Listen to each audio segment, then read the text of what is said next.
Good afternoon, ladies and gentlemen.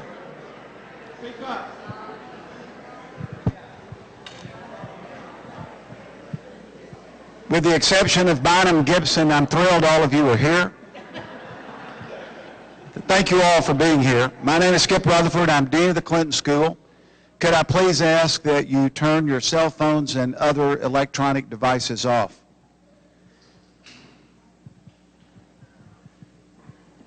A daughter of the Delta, born on Christmas Day. Dumas community leader, wife, mother, grandmother, LSU graduate, and a member of LSU's Hall of Distinction. Over 50 years editing a community newspaper. The first woman president of the Arkansas Press Association. The first woman president of the National Newspaper Association. The first woman on the Arkansas Parole Board. A legislator, an alumnus of the Electoral College, a survivor of the 1927 flood, who has visited all 50 states, a remarkable role model for women and girls, and much more. Joining with the Butler Center for Arkansas Studies, who has published her book, would you please welcome Charlotte Tillar Schexnayder to the Clinton School.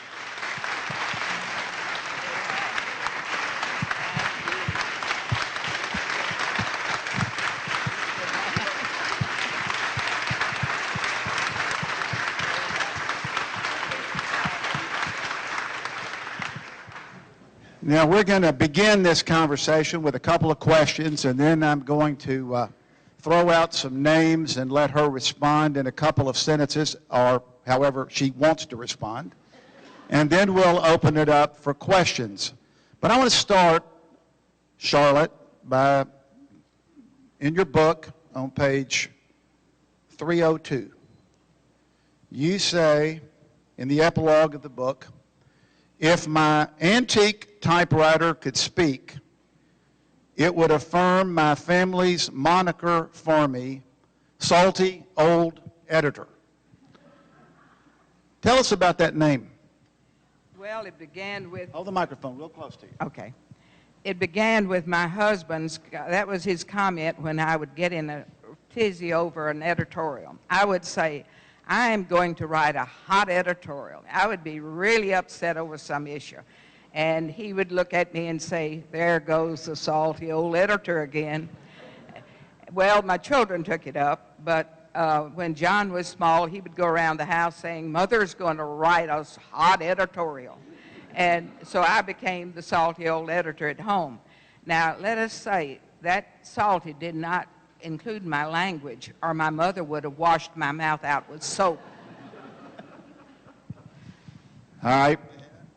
Another section of the book, page 14, I'm reading from Salty Old Editor. Representative Gino Mazzanti of Lake Village approached me during the first week and counseled, no one expects much of a freshman representative. Just sit and listen and you will be fine. My reply, you obviously don't know me very well.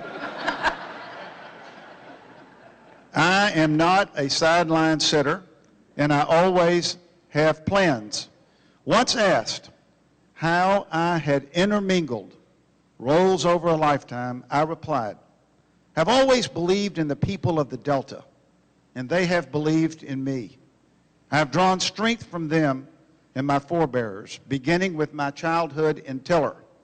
Tiny towns can launch fulfilling and diverse careers such as mine.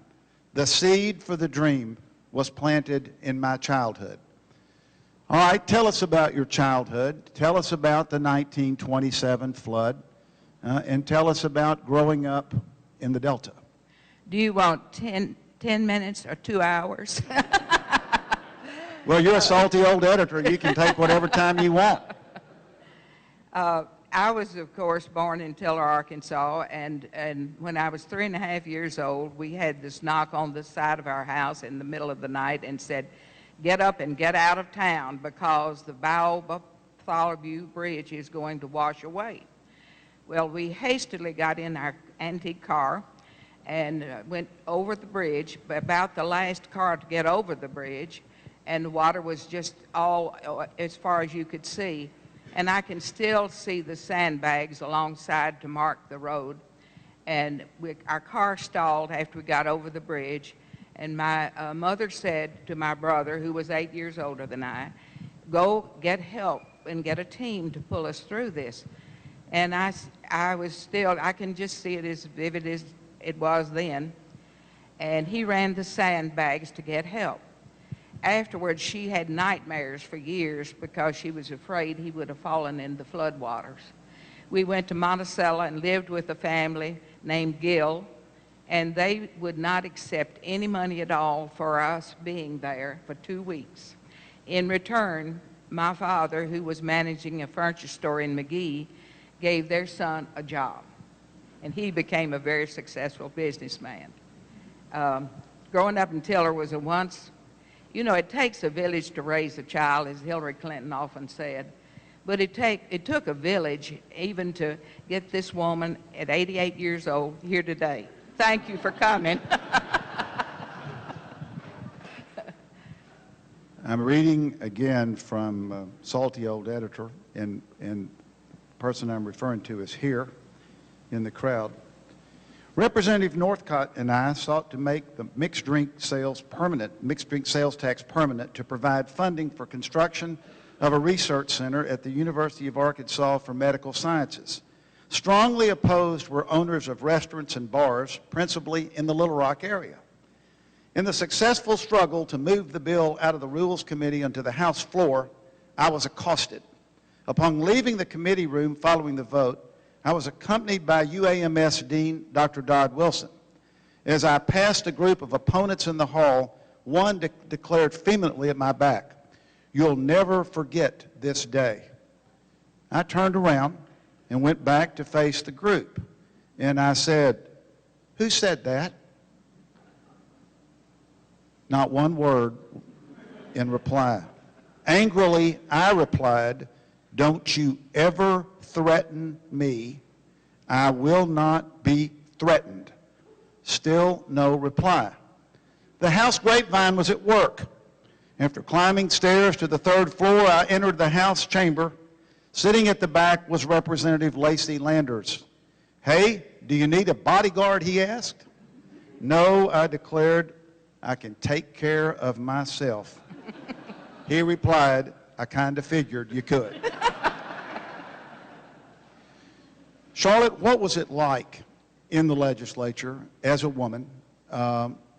And talk about the pressures that you faced, not only from trying to pass your bill in a majority male-dominated legislature, but as a newspaper editor, and how the other members looked upon you as a member of, quote, the press. Well, I guess I could say I was always in trouble. But truly, I tried to walk as fine a line as I could on both, as I wore both hats. And I would imagine I was going and sit and be really dignified and study the bills and have very little to say. And Bynum Gibson would come up to me and he'd lean over my desk and he'd say, "We're in the darndest fight you ever saw." And we were. We were. I had such great allies. That's what I'm saying. I had Bynum Gibson, and I had Jim Argue, and I had Wanda Northcutt Hart. I had wonderful, wonderful friends in the legislature. At home, I had wonderful friends who believed that I could do both jobs. And I had grown up thinking that politics was a very honorable profession. My family loved to talk about government from the time I was a tiny child on. In fact, my grandfather stayed up and he bought his first radio in 1928 to hear Al Smith. And from then on, we were just constantly into politics. And so I thought if a lawyer like Bynum could be in the legislature, and a businesswoman like Wanda could be in the legislature, and one like Myra Jones and Nancy Baldwin, I could be too. And that's why I ran on 3 hours' notice when Bain Poole said, "I'm not going to run for re-election." I said, what would you think if I said I would? And he was astonished. Well, you ran, and you never lost. No. All right, I'm going to throw out some words here, and I want you to tell me what comes to mind, okay? Okay. Freedom of information. I fought for it constantly in the legislature, and I go back to the fact that one time the city council in Dumas had a small meeting before a meeting, and that was clearly a violation of freedom of information. So I decided I would make them remember that. So I went, I went to the homes of each of the council members and stood in the door and read the Freedom of Information Act to them.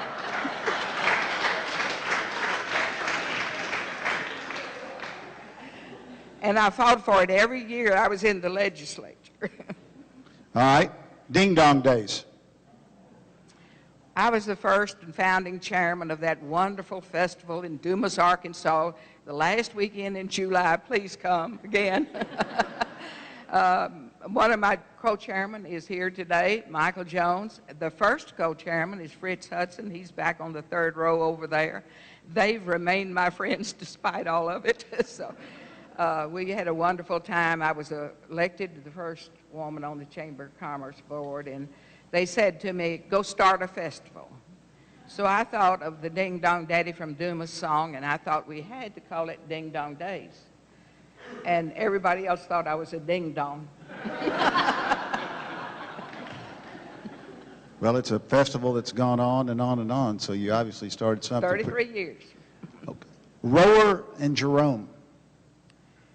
That's a really interesting thing because so many people have forgotten that the internment camps for the Japanese Americans was at Rower, and the prison, and at Jerome as well, but it was also a prisoner of war camp at Jerome. And one of my great stories is when the prisoner of war camp was at Jerome, there was I wrote about one of the MPs, military policeman, and he was convicted, well, he was arrested for 39 burglaries. And I thought that deserved a 48-point headline on the McGee Times. And so the lieutenant in charge of the unit came, and he was going to sue me for libel. He was on fire, and he was going to sue me for libel. And I said to him, I said, you'll be long gone before I am. And he was. But the injustice of the Japanese Americans, we did some editorializing on this, but it was a world apart out there because they were not often, in our view. They came to town on permits. It's an enclosure out there, but it was the greatest injustice in my lifetime. Highway 69. Oh, me. There again, we want to talk 10 years. We've been at it 30, I think. But I think actually it will happen because it's a national corridor of choice. And it is one of the 6 so chosen in the country. I think we just have to pass it on to another generation to get it done. And it could turn Arkansas, South Arkansas, completely around. Future of newspapers. Oh, boy. I knew you were going to ask that.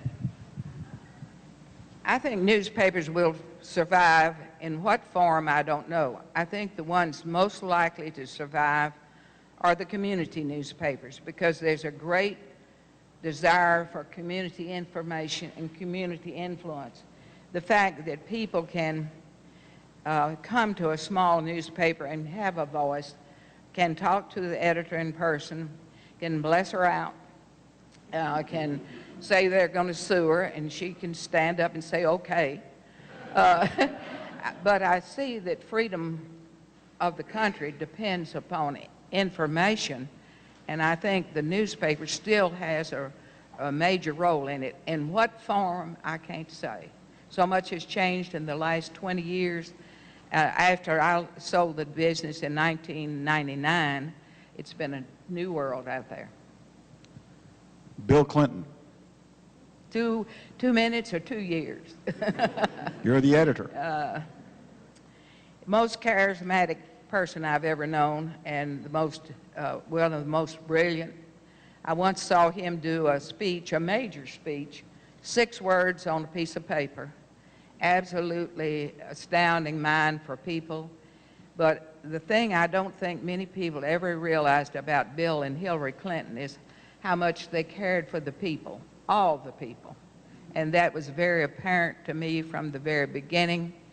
And I was very privileged to work with him on a lot of issues in the legislature. And a day that we had a really tough ethics initiative, Bynum, you'll remember that one. And we would go at 7 o'clock in the morning to hear his lecture on how we're going to pass this legislation and all the strategy. Then we would come back at noon for lunch in his office. And lunch was a half sandwich and was Liza Ashley's famous chocolate chip cookies. That was worth going for. And then we'd come back in the evening after the day's session was over, and he would lecture us again on what could be done. And then we still probably hadn't gotten very far because we had the 20-some odd amendments on the bill, and we were going nowhere with it. But he would call us at night. He was famous for calling legislators at night, and he would say, "Do you think you can support this, or can you get somebody to support this?" I was amazed that I don't know when he ever rested, because he was on the phone at midnight and calling people to get their support. And I think that tenacity is what carried him through some bad years, and has certainly has, as he's become a world leader, he's shown up many, many times. He's spoken out when it wasn't fun to speak out. He's a remarkable person. And I want to say that I saw 2 other really charismatic presidents. I only saw them. And the first one was Franklin D. Roosevelt when I was a Girl Scout at Hot Springs, and then John F. Kennedy when I was in Washington on tour one time. But Bill Clinton topped him. Barack Obama. He's a remarkably smart, intellectual man in a difficult time, and to be thrown into the tank, the economy's tank as he was, is going to be very difficult for him to pull out of it. We won't get out of this fast. I don't think we didn't get out of the Great Depression fast at all. And there's really no comparison between the current economic problems and the Great Depression when I lived. And in that time, there was no Social Security, there was no welfare, there were no pensions, there was almost nothing except people helping one another. And I saw that happen many, many times in those years. I'm not so sure we still have that spirit in America. I hope we do, but I don't see it as often. And I think the President Obama is working in a very difficult time. Women in the Arkansas legislature. I love that one. When we came in the legislature in 1985, Wanda Northcutt Harts, Myra Jones and Nancy Bolton and I doubled the number of women in the legislature. And when I left the legislature in '99, there were 23 women in. And I thought that was remarkable. I think we brought a different perspective, and the funny part, though, was every time we got into a situation we want to visit, we'd be standing around, 2 or 3 of us, or sometimes 4 of us, talking. And the men would become so anxious that they would circle us.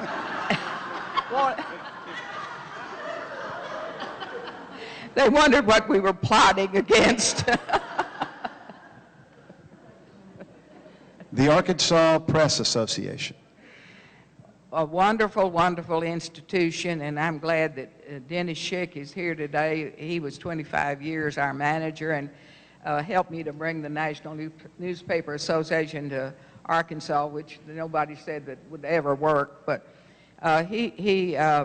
Arkansas Press Association has done a great deal for the state in keeping high standards for the press, I think, and offering a lot of educational opportunities and a lot of, as well as travel opportunities and contact with the National Newspaper Association in Washington each year, which has been invaluable. Dale Bumpers. He was a wonderful, wonderful governor, excuse me. He named me to the Commission on the Status of Women, and that was really the inspiration, I think, for me to go ahead into politics. He was able to implement a great deal of the reforms that Governor Rockefeller had started or wanted to start. And I think he was a remarkable senator and probably the best orator I ever knew. David Pryor. Populist governor, most popular politician in Arkansas, and probably the best storyteller I ever heard. And my final one before we throw it open to everybody, Dumas. Best town in the Delta. Delta is the best town, part of Arkansas. All right, your turn. We'll have hands up and we'll get the microphone. We got a hand right here. Here we go. Wait for the mic. Well, I'm from Dumas, and I ditto the great city in the Delta. I'm Arthur Hunt, and I wanted to commend the old salty editor. Thank you. 88 years, so often from Dumas, people go unnoticed. And when greatness is among us, we need to pronounce it at the highest level. And today, to see you in your splendor, knowing you from my parents, your son and I went to school together. My question is, when you talk about Dumas, what do we need? And then how do we attach ourselves to this Barack Obama that you talked about and the Bill Clinton that you talked about? How do we attach ourselves to keep that continuity alive in Dumas and beyond? That's the toughest question of the evening or the afternoon. I really worry about the decline in rural America. I think that's the biggest concern I have right now. We have had our problems in the Delta, and we've had our problems in Dumas. It began with our tornado, which was 2 years before the economy tanked. And putting those two things together have been really hard to overcome the population loss. I think there are great possibilities, and I think we have to really reinvent our economy. We're trying to do that in Dumas in such a way that we have a technology center we had established in an old bank building or a former bank building. It's a really nice facility now. We've been able to get some funding from the stimulus money, which helped us immensely. We've gotten some from the CDBG grants in the state. I think we have to have a renewed confidence in where we're going and set some goals and just work till we get them. Persistence is the big thing. And if I go back to saying that's what Bill Clinton has offered us, is persistence. And not giving up, setting goals, and finding a way to get there. And that's the secret of Dumas in the past, and that will be in the future. Have a question back there in the back. Yes, sir. Charlotte, I know you were offended, as I was, when Skip failed to mention in your introduction that you were the first woman who did this, this, this, and this, but he did not mention that you were the first woman president of the Society of Professional Journalists, Sigma Delta Chi.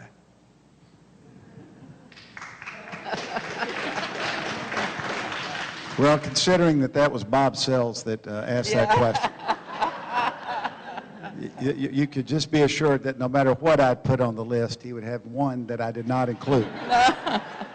But Charlotte, congratulations on being the first woman president of Sigma. Any other questions? Yes, sir. Back. Yes, sir.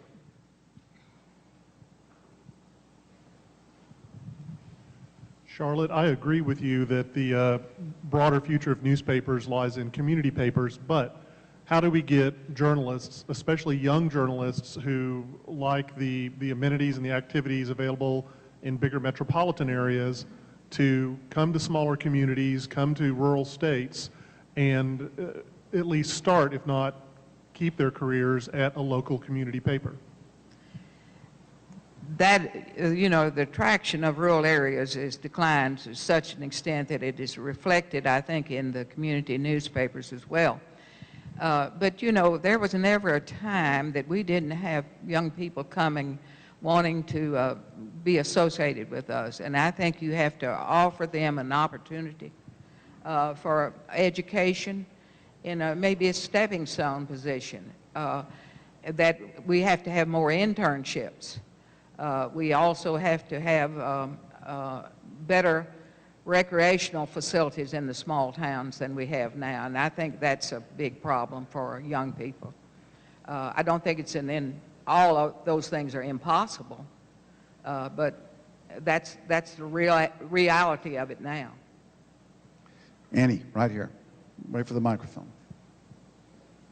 Wait a minute, wait for the microphone. Miss Charlotte, since you're 8 years older than me, I call you Miss Charlotte. Thank you. My question is a follow-up of where the press is going in this 21st century paradigm shift. I'm having a problem with people like Skip saying, you better hurry up and write your book, and Bobby Roberts. But how did you do that? And what I'm trying to substitute is blogs and Facebooks and email when you got 1,200, that I'm using that for my paper. And so when I want to say something, I say that. Do you think that's going to be the solution? Do we not have national papers anymore? I heard Donald Trump said his is his Washington Post and his New York Times. When he writes anything on his blog, he is his own editor. Is that the future? Well, I don't know, but I think the future is for every person here to write their own story. I really feel strongly about that. I think that the state historian said every person has a real story to tell, and I really believe that, and that's why I started out to tell mine. Mark Twain said that every life has a comedy, and really a lot of tragedy, and some very high points as well. That's not his exact quote, but I agree with that. All of that's happened in my lifetime. And I think it's important if you can get it into printed form in whatever, whether it's on a computer, or whether you're getting it on tape, or you're just writing. As one time I had a person call and say, I'm writing a book. Can I write it on notebook paper? So if you put it on notebook paper, I think it's fine. Annie, you do need to write your book. There's Yeah. a shortage of African-American history. You and I have talked about this for a long time. No, yeah, but you need to write that book. Okay. Yes. Charlotte, in the spirit of Dean Rutherford's word associations, how about speaking to term limits? Term limits in the, yeah. Well, I had very mixed emotions about that, because I would have retired from the legislature at that time anyway. But I really do think we have lost something in having such short terms for the House of Representatives. I really do. I had thought that it would have been better for to be limited to 12 years instead of 6. But I think a good example of the term limits is the fact that when I came, Bynum and, actually when Wanda and I came in the legislature, I drew 93 as a seniority in the House. When I left 14 years later, my seniority number was 20. There had been a lot of term limits in that process. And I really think that, I know why the term limits were passed. The bill was passed to get rid of the 2 congressmen they didn't want in Arkansas. But, it applied to the state legislature instead. And I think there's not enough time in there for them to really learn the process and get quality legislation going. Any other questions? Before I end, I'd like to say I'm gonna give the floor to you. Okay. Is there questions over here? Any other? Am I missing somebody? All right, Charlotte, you've got the floor. Okay. Thank you very much. Thank you all for being here. I'm overwhelmed. I think it takes a village to get an 88-year-old woman here for this process, and I appreciate everybody. I'd specifically like to introduce my son and his wife, John and Deanna Schexnayder, who are here from Austin, Texas. My daughter, Sarah, and her husband, Mark Steen, who are here from Fort Worth, and my cousins, and they are here from Little Rock and Magnolia. My younger son, Steve, and his whole family are on a mission to Honduras this week and couldn't be here. However, he was in Dumas with me for the signing there. And I do appreciate all the people who have come. I would like to say it also that... Hold your microphone up. Hold your microphone. Okay. I'm sorry. That's all right. You know, I was never shy about news gathering, or shy about anything, and I think that that's probably the part of my success, whatever it was. I jumped out a window once to interview Wendell Willkie, who was a presidential candidate. I locked myself in a jail cell with a group of women prisoners in Baton Rouge to get a story for the Baton Rouge News Advocate, and got out successfully. I went to Washington, D.C. one time. Melvin and I went to a conference, and we were going to meet Congresswoman Catherine Narl. And so we went to the National Press Club to meet her and went up to the 13th floor to explore around a little bit, came back down. So she said, where in the world, she was at the elevator. She said, where in the world have you been? And we said, well, we went up to the press club looking for you. She said, oh my, women are not allowed. We were in Washington another time, and I read in the Washington Post that Bobby Kennedy was going to make an announcement, and we all thought he was going to run for president. So we just said, let's all go. This is the Arkansas Press Association. This is one reason you want to be in the Press Association. So we went to the Washington, we went to the Senate caucus room where he was going to announce, and I went up to the guard. I said, you don't know me from Adam, but I have a newspaper in Arkansas, and I certainly would like to go in this press conference with Bobby Kennedy. I didn't tell him my circulation on the newspaper was 3,600. He said, lady, come right on in and bring those folks with you. And so we went in and covered that press conference. Bobby Kennedy brought his wife and all their children, trooped in. It was an event that I'd never, ever forget, and it was months later when he was killed. There's so many things that happened to me that were really wonderful. I got to interview Bob Hope. I had lunch with Henry Kissinger. And from a small town of 4,000, 5,000, 6,000 at one time, that was incredible. I think you just set your your sights high enough, and somehow you climb to them. And I would like particularly to thank Skip Rutherford, without whom this book wouldn't have happened. He always thought I could do it. And as the Butler Center books for the publication of it, and specifically David Strickland and Rod Lorenzen, and my wonderful editor, Allie Welke, who made wonderful suggestions and helped me tie it together. The first draft of this book was 50 pages longer than it was in, so you had 50 more pages. So if something is left out, just think of the 50 pages. Thank you very much for being here. Ladies and gentlemen, Charlotte Tillar Schexnayder.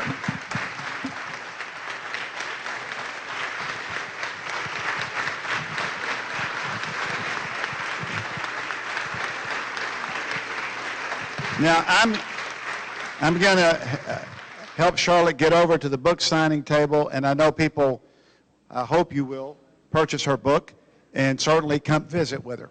So give us a chance to get her over here right now.